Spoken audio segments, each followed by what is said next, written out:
Quand tu emménages quelque part, tu ne changes presque jamais les serrures. Tu poses tes cartons, tu branches ta télé, tu dors. Et tu ne sauras jamais combien de clés de ta porte d'entrée circulent encore dehors. Combien de personnes connaissent ta maison mieux que toi. Les 3 personnes que vous allez entendre ont posé leurs valises dans un endroit neuf. Elles pensaient commencer une nouvelle vie. En réalité, elles venaient d'entrer chez quelqu'un d'autre. Et l'une d'entre elles a dormi pendant 11 nuits au-dessus d'un inconnu. Restez jusqu'au bout. La 3e histoire est celle qui m'a empêché de dormir.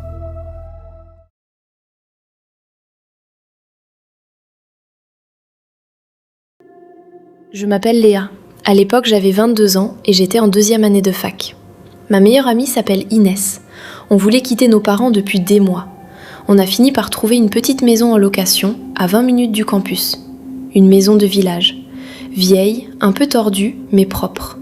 Le loyer était ridicule. Trop bas en fait. L'agent nous a expliqué que les anciens locataires étaient partis très vite. Il n'a pas voulu en dire plus. On n'a pas insisté. On était trop contentes. On a emménagé un samedi de septembre. La première semaine a été parfaite. On mangeait n'importe quoi, on se couchait à 3h, on faisait ce qu'on voulait. C'est le mercredi suivant que j'ai remarqué le courrier. Une enveloppe au nom de quelqu'un qu'on ne connaissait pas. Puis 2, puis 5, toujours le même nom, un prénom masculin. Je me suis dit que c'était normal. L'ancien locataire n'avait pas fait suivre. J'ai tout mis dans un sac plastique près de l'entrée. Le vendredi, Inès m'a demandé si j'avais fumé dans la maison. Je ne fume pas, elle non plus. Mais il y avait cette odeur, du tabac froid, dans le couloir du haut. Elle était là le matin et elle disparaissait dans la journée. On a ouvert les fenêtres, on a acheté des bougies, on a arrêté d'en parler. Une semaine plus tard, je suis rentrée de cours vers 17h. La porte d'entrée était fermée à clé, normal. Mais le sac de courrier près de l'entrée avait disparu. Toutes les enveloppes, le sac aussi. J'ai appelé Inès, elle était au travail depuis midi. Elle m'a juré qu'elle n'y avait pas touché. On a fait le tour de la maison ensemble ce soir-là. Rien de cassé, aucune fenêtre forcée, rien qui manquait. Nos ordinateurs étaient sur la table du salon. Un cambrioleur ne prend pas du courrier en laissant 2 MacBooks. C'est cette phrase qui m'a glacée. Inès a proposé qu'on appelle le propriétaire. Il n'a jamais décroché. La nuit du 4 octobre, je me suis réveillée à 2h10. Pas à cause d'un bruit, à cause d'une lumière. Le couloir était allumé. Sous ma porte, cette bande jaune. On éteignait toujours en montant, toujours. Je suis restée immobile pendant peut-être 3 minutes. Et j'ai entendu quelqu'un descendre l'escalier. Pas des craquements de maison, des pas. Un poids réel sur chaque marche, lentement. J'ai envoyé un message à Inès, à 3 mètres de moi. « Tu es dans le couloir ?» Elle a répondu tout de suite. « Non, je suis dans mon lit, j'entends aussi. » On est restés enfermés jusqu'à ce que le jour se lève. Vers 6h, on est sortis ensemble, avec un couteau de cuisine, ce qui était complètement stupide. La lumière du couloir était éteinte. La porte d'entrée était fermée à clé, de l'intérieur. Et sur la table de la cuisine, il y avait un verre d'eau à moitié bu. On a appelé les gendarmes. Ils sont venus. Ils ont pris nos noms. Ils nous ont dit qu'il n'y avait aucune trace d'effraction. Ils ont conseillé de changer le barillet. C'est le serrurier qui nous a appris quelque chose. La serrure avait au moins 15 ans. Elle n'avait jamais été remplacée. Il nous a demandé, l'air de rien, combien de personnes avaient vécu là avant nous. On a résilié le bail 2 mois plus tard en payant une pénalité. Le nom sur les enveloppes, je ne l'ai jamais cherché sur Internet. Inès l'a fait. Elle ne m'a jamais dit ce qu'elle avait trouvé. Elle m'a juste dit une chose. Ne cherche pas.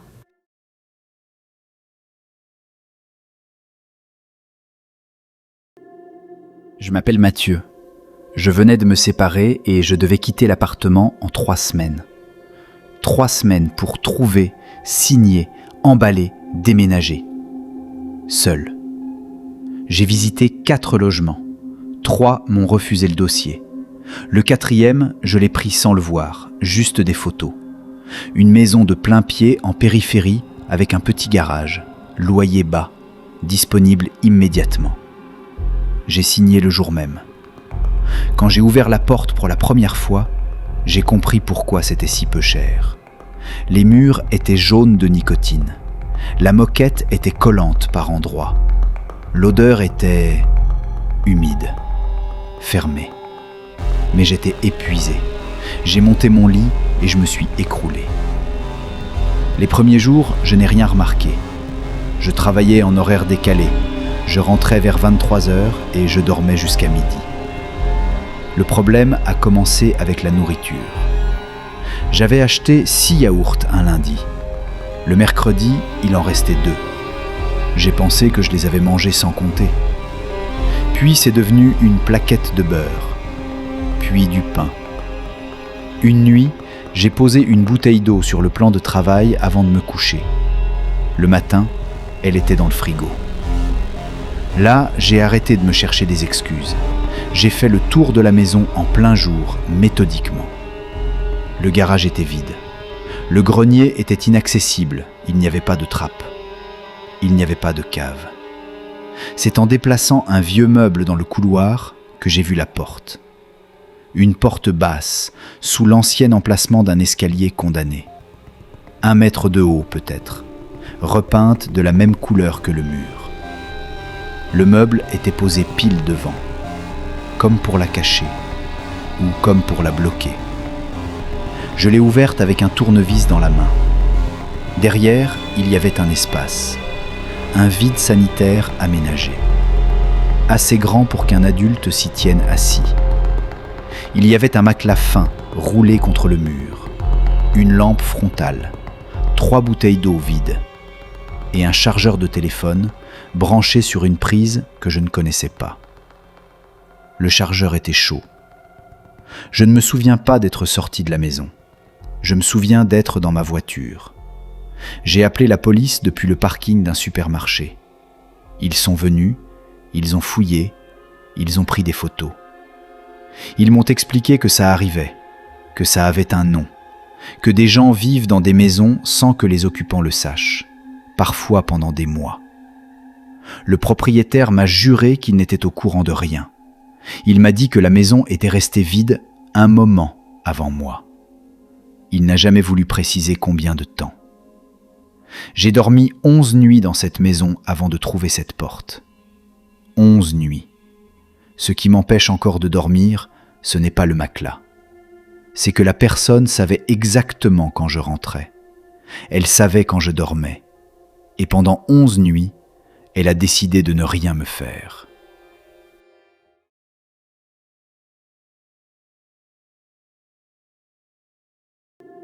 Je m'appelle Nora. À 29 ans, j'ai acheté ma première maison. Une maison de ville, sur 2 étages, avec un petit jardin derrière. J'avais visité une première fois 6 mois plus tôt. C'était trop cher pour moi. Elle est revenue sur le marché avec une baisse de prix énorme. Je n'ai pas posé de questions, j'ai fait une offre le soir même. J'ai emménagé en avril. La maison était en bon état, repeinte, propre. La seule chose bizarre, c'était la chambre du haut. Il y avait un grand miroir fixé au mur. Vissé, pas accroché. Le vendeur l'avait laissé. Ça m'arrangeait, il était beau. La première semaine, j'ai entendu des bruits la nuit. Des grattements légers, au-dessus de ma tête. J'ai pensé aux combles, des fouines, des rats, quelque chose comme ça. J'ai appelé une entreprise de dératisation. Le technicien est monté dans les combles avec une lampe. Il est redescendu très vite. Il m'a dit qu'il n'y avait aucune trace d'animal, aucune crotte, aucun nid, aucun poil. Mais il m'a dit que l'isolant était écrasé sur une longueur d'environ 2 mètres. Comme si quelqu'un s'était allongé là, il m'a dit. Puis il a rigolé. Moi non. J'ai commencé à mal dormir. Je laissais la lumière du couloir allumée. Et je me suis mise à ressentir ce truc que tout le monde décrit sans savoir l'expliquer. Cette sensation d'être regardé quand on est seul dans une pièce. Un soir, en me démaquillant devant ce fameux miroir, j'ai vu quelque chose. Un très léger reflet, décalé. Une profondeur qui n'aurait pas dû être là. J'ai approché mon téléphone. J'ai allumé la lampe et je l'ai collée contre la vitre. Le miroir n'était pas plein. Il y avait un trou dans le mur derrière. J'ai dévissé le miroir toute seule, à 23h, ce qui était une très mauvaise idée. Derrière, il y avait une ouverture rectangulaire, 30 cm sur 20. Elle donnait sur un espace technique entre les 2 murs. Un ancien conduit de cheminée, condamné. Et cet espace montait directement dans les combles. Au bord de l'ouverture, le bois était usé, poli en fait, lisse, comme une rampe d'escalier après 50 ans, usée par des mains. Cette fois-là, je n'ai pas hésité. J'ai appelé la police en pleine nuit. Ils sont venus à 2. Ils ont inspecté les combles. Ils ont trouvé une couverture, une bouteille et un vieux téléphone sans carte SIM.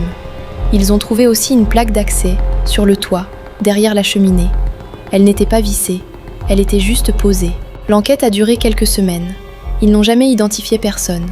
Le vendeur habitait à l'autre bout du pays. Il n'était pas suspect. C'est ma voisine qui m'a raconté le reste, un mois plus tard, autour d'un café. Elle m'a dit que la maison avait changé de propriétaire 3 fois en 5 ans, que les 2 familles avant moi étaient parties très vite, et que la première avait déménagé après avoir trouvé un truc dans les murs. Elle a dit ça comme on parle de la météo. Je lui ai demandé pourquoi elle ne m'avait rien dit à mon arrivée. Elle m'a répondu « Tu avais déjà signé, ma belle. J'ai fait murer l'ouverture. J'ai fait souder la plaque du toit. J'ai installé des caméras dans le couloir et dans l'escalier. Depuis 3 ans, elles n'ont jamais rien enregistré d'anormal. Et pourtant, je vérifie encore l'appli avant de me coucher. Tous les soirs. Parce que ce qui me hante, ce n'est pas ce que la police a trouvé. C'est cette question que je me pose depuis que j'ai dévissé ce miroir. Ce trou existait déjà quand j'ai visité la maison. Je suis restée 40 minutes dans cette chambre, ce jour-là, à parler de mes projets, à dire à quelle date j'emménageais.